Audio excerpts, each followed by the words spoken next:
Salut à tous les fans de foot, bienvenue sur Mercato News Live. Aujourd'hui on parle de transferts brûlants, Højlund qui pourrait rester définitivement à Naples, Rashford qui reste bien au Barça malgré les rumeurs, Kimpembe qui va avoir droit à un adieu spécial au PSG et bien plus encore. Installez-vous, ça démarre maintenant.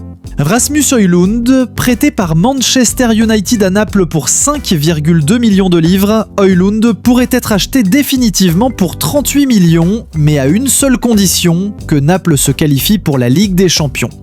En cas de transfert, contrat de 5 ans et clause libératoire de près de 74 millions. Marcus Rashford, contrairement aux rumeurs, Barcelone ne compte pas mettre fin à son prêt. Les dirigeants gardent confiance en lui malgré un début compliqué, mais attention, il devra se battre pour gagner sa place derrière Yamal, Rafinha, Ferran Torres et Dani Olmo. Leandrinho, le jeune attaquant de Vasco da Gama, est dans le viseur du club de Bruges, mais la direction brésilienne refuse toute négociation. Leandrinho reste au cœur du projet de Vasco pour l'instant. Yves Bissouma, Tottenham est prêt à écouter les offres pour le Malien.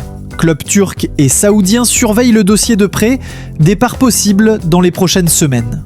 Presnel Kimpembe, c'est fini entre Kimpembe et le PSG. Le défenseur formé au club file au Qatar SC.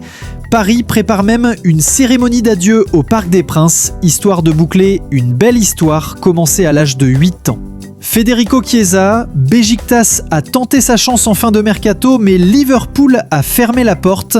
L'Italien reste à Anfield. André Onana, le gardien de Manchester United, a accepté de rejoindre Trabzonspor en prêt. Plus titulaire à Old Trafford, il va chercher du temps de jeu en Turquie. Eric Garcia, très solide sous Hansi Flick, le défenseur espagnol devrait prolonger jusqu'en 2030 avec le Barça. Une belle revanche après avoir failli partir l'an dernier. En raison des absences d'Ousmane Dembélé et de Désiré Doué, l'entraîneur du PSG Luis Enrique pourrait lancer le jeune talent de 17 ans, Ibrahim Mbaye.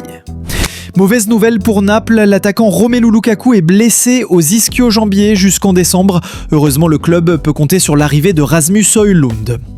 Thiago Almada brille avec l'équipe nationale argentine, ayant récemment délivré une nouvelle passe décisive pour Lionel Messi. Vinicius Junior souhaite devenir le joueur le mieux payé du Real Madrid, mais le président Florentino Pérez ne semble pas vouloir céder à cette demande. Ces discussions pourraient potentiellement compliquer la prolongation de son contrat. Une bonne nouvelle pour les supporters du Real Madrid, Jude Bellingham est sur le point de revenir de sa blessure. Son retour est très attendu car il a été l'un des joueurs les plus performants de l'équipe depuis le début de la saison. La provocation de Dean Huijsen, le jeune défenseur de la Real Madrid, Dean Huijsen a déjà commencé à provoquer le FC Barcelone sur les réseaux sociaux avant le prochain Classico. Ce genre de déclaration est courant avant les grands matchs et cela ne fait qu'ajouter de l'intensité à la rivalité. Kylian Mbappé a récemment fait l'éloge de l'entraîneur du Real Madrid, Xabi Alonso, alimentant les rumeurs sur un possible transfert.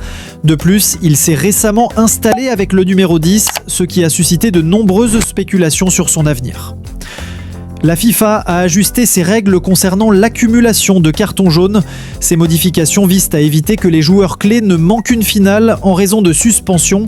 Traditionnellement, les cartons jaunes étaient effacés à un certain point du tournoi pour éviter que les joueurs ne soient suspendus pour le match décisif. Dans les compétitions de l'UEFA par exemple, les cartons jaunes accumulés expirent après les quarts de finale, ce qui signifie qu'un joueur ne peut être suspendu pour la finale que s'il reçoit un carton rouge en demi-finale. Ces règles s'appliquent également aux qualifications où un joueur est suspendu après avoir reçu 2 cartons jaunes lors de 2 matchs différents. Max Baumann, âgé de 15 ans et prodige d'Arsenal, est effectivement devenu le plus jeune joueur de l'histoire à être titularisé avec l'équipe d'Angleterre des moins de 19 ans. Il a réalisé une performance remarquée lors d'un match amical contre l'Espagne qui s'est soldé par un match nul 3-3. Baumann a été considéré comme l'un des meilleurs joueurs sur le terrain. Il a notamment obtenu un penalty en deuxième mi-temps.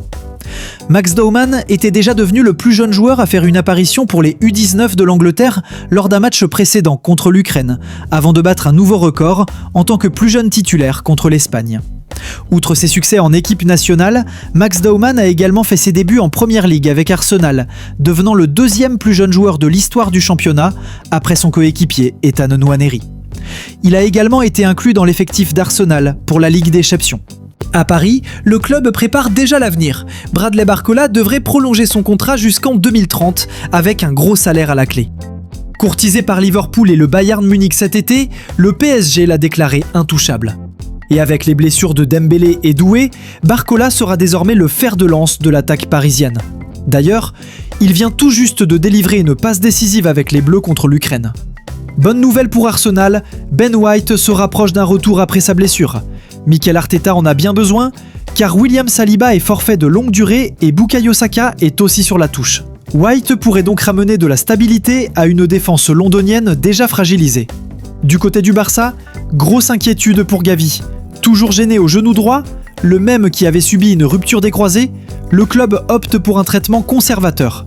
Mais attention, si ça ne s'améliore pas, l'opération sera inévitable. Et comme si ça ne suffisait pas, Alejandro Baldé est aussi blessé, absent au moins 1 mois. Olivier Giroud a fait une révélation surprenante.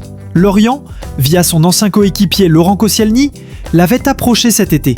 Mais le champion du monde a préféré le LOSC, séduit par la perspective de jouer l'Europe. Résultat, 38 ans et déjà 2 buts en 2 matchs de Ligue 1. L'expérience, ça paye.